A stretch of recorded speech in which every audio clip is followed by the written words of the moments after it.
কৃষ্ণ আজ থেকে অনেক দিন আগের কথা। তা বিষয়টা আমি আপনাদেরকে বলতে চাই, আপনারা অবশ্যই অবশ্যই ভিডিওটি দেখবেন, সম্পূর্ণ দেখলে মজা পাবেন এবং খুব ভালো লাগবে। তা এক রাজ্যে বাস করত এক জোলা এবং জুলি, তার মানে খুবই সাদা ছিল। তা তাদের কিন্তু সন্তান ছিল না। তারা কি করে, তাদের কাজ হচ্ছে যে কাঠ কাটাকাটি করে এবং বিক্রি করে তাকে নিয়ে সংসার কোনো চলে আর কি। তো এইভাবে সংসার চলতেই তা দেখা গেলো একদিন যে পুষ মাস আর কি, যে পুষ মাসে কিন্তু পিঠা খাওয়া হয় আর কি। তা এখন কি করলো, মানে সন্ধ্যাবেলায় ওই জোলানি আর কি ওনার পিঠা মানে ভাজার আয়োজন করতেছে, পিঠা ভাজবে আর কি। তা জোলা আর এক ঘরে আসে, তা পিঠা ভাজতেছে আর জোলা কী করতেছে, এখানে মাটি দিয়ে একটা করে দাগ দিতেছে, একটা করে পিঠা ভাজে আর একটা করে পাশে জোলা করে দাগ দেয়। তো এইভাবে 18টাই পিঠা মানে ভাজিছিল আর কি জোলানি।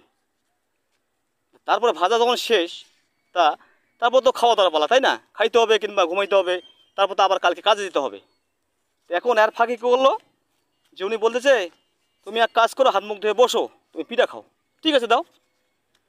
তো খাওয়া দাওয়ার সময় দেখা গেল যে জোলাকে 4টি পিঠা দেওয়া হয়েছিল, আর পিঠা কিন্তু ভাজা হয়েছিল 18টি।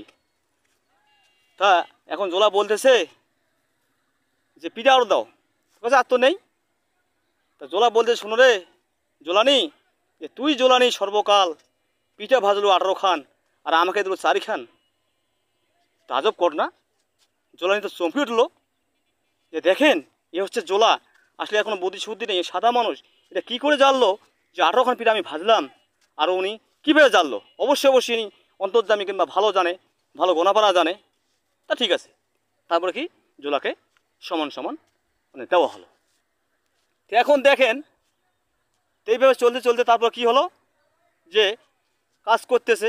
তা ওই রাজ্যে রাজা যে ছিল, তার কিন্তু রাজকন্যার গলার একটা হার ছিল, খুব মূল্যবান হার, সেটা কিন্তু হারিয়ে গেছে কিংবা চুরি করেছে। এখন অনেক খোঁজাখোঁজার পর এটা কিন্তু পাওয়া যায়নি। তা রাজা বলতেছে এক কাজ করো সেনাপতি সাহেব, আপনি সৈন্য সামন্ত নিয়ে এবং ঢোল পিটিয়ে দেন গোটা রাজ্যে, যদি এই হার যে বের করে দিতে পারবে তাকে এই রাজ্যের 4 ভাগের 1 ভাগ দেওয়া হবে, আর যদি না পারে তার মুন্ড যাবে, আপনার ভুল পেটে দেন। ঠিক আছে, ওই সময় তো মানে কোনো মাইক ছিল না, মোবাইল ছিল না, যে এরকম কোনো ইয়ে ছিল না আর কি। তা ওই ঢোল পিটা ছিল আর কি। তো উনি কী করতেছে, যে ওনার যে সেনাপতি কিংবা যে ওনার যে ইয়া ছিল যে সৈন্য সামন্ত, তারা ঢোল নিয়ে ঢোল পিটা শুরু করলো প্রতিটা হাটে বন্দরে বাজারে। তা ওই দিকে কিন্তু ওই আর কি মানে জোলানি যে খড়ি টড়ি কাটে, তা দেখতেছে যেরকম একটা বিশাল একটা মানে অফার, কীরকম অফার, যে রাজ্যের 4 ভাগের 1 ভাগ দেওয়া হবে যদি হার বার করে দিতে পারে, রাজ্য না দেয়, দিতে না পারে তাহলে কিন্তু তার মুন্ড যাবে।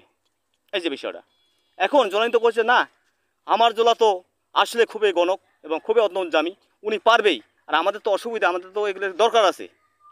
এখন তারপরে উনি যা দিল ঢোলে হাত। আসলে সবাই কিন্তু কোনো এই ঢোলে হাত দিতে পারে না, কারণ যদি তুমি না পারো তাহলে তোমার তো মুন্ড যাবে, তোমার তো মৃত্যুদণ্ড হবে। তো এটা কি সহজে কেউ নেবে না। তারপরে বিষয়টা হচ্ছে দেখেন উনি কী করলো, যে হাত ধরে তুমি কে, যে আমি জোলানি, যে তুমি পারো, যে না আমি পারি না, আমার স্বামী পারে, আমার স্বামী বিখ্যাত কবিরাজ এবং উনি যে কোনো জিনিস বাইর করে দিতে পারে, তাই নাকি? হ্যাঁ, যে কোথাও এই আমাকে যে ঠিক তো, এটা তো আমার রাজ্যে, তা ঠিক আছে আমাদের রাজ্যে। তা যাই হোক, আগামীকালকে সকালবেলায় জোলাকে আমাদের রাজবাড়ি নিয়ে আসবো এবং ওনাকে আপনি পাঠিয়ে দেবেন। ঠিক আছে হুজুর। তারপরে জোলা কিন্তু খুব খুশি, সব খই টুল্লি দিয়ে উনি চলে আসলো। আসার পরে খুবই একটা রাত্রেবেলায় জোলাকে বলতে, জোলাক দেখো তোমার জন্য আমি একটা ভালো একটা নিয়ে এসেছি। কী খবর? যে ভালো খবর, সেটা হলো যে রাজার বাড়িতে যে রাজকন্যার গলার হার হারিয়ে গেছে, খুবই মূল্যবান জিনিস, এটা যে বার করে দিতে পারবে তাকে রাজ্যের আর কি 4 ভাগের 1 ভাগ দেওয়া হবে, আবার তো অন্য জিনিস পুরস্কার দেবে। তা দেখেন এখন আমি কিন্তু সেটাতে হাত দিয়েছি, কেন? যে তুমি তো পারবে, তুমি তো সেদিন তো পিঠা বার করে দিয়েছো। তো এইটা যে এখন জল বলতে না সর্বনাশ, আমি তো কিছু জানি না। যে না তুমি মিথ্যে কথা বলো, সব কিছু জানো, দেখ কোনো সমস্যা নেই, তুই পারবে, আর আমাদের একটা দরকার আছে। এখন সারা ধরে জোলার ঘুম হলো না। এখন বিষয়টা দেখেন যে এই যেইভাবে যে হুট করে একটা ইয়াকে হাত দিয়ে জোলা তো বিশাল চিন্তা পড়ে গেল। ঠিক আছে, যখন যে কাজ করছে যাও, আমার জীবন যাবে, সমস্যা কি, তুমি